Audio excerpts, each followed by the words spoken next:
Kristián a Alica, rozhodli ste sa uzavrieť sviatostné manželstvo. Preto sa vás pred Bohom a cirkvou pýtam, je toto vaše rozhodnutie slobodné a úprimné? Áno. Áno.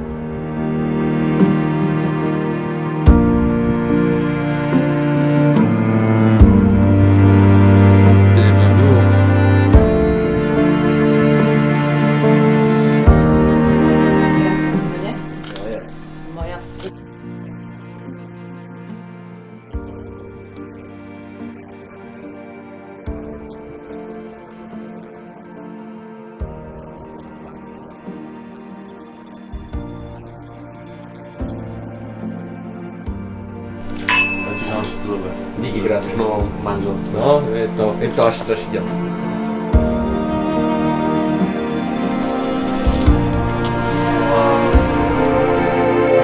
Ja, Kristián, beriem si teba, Alica, za manželku a sľubujem pred všemohúcim Bohom, že ti budem verným manželom a že ťa nikdy neopustím.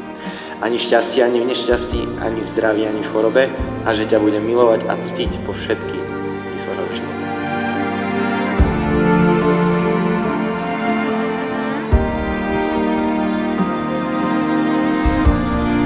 Ja, Alica, beriem si teba, Kristián, za manžela a sľubujem pred všemohúcim Bohom, že ti budem vernou manželkou a že ťa nikdy neopustím, ani v šťastí, ani v nešťastí, ani v zdraví, ani v chorobe a že ťa budem milovať a ctiť vo všetky dni svojho života.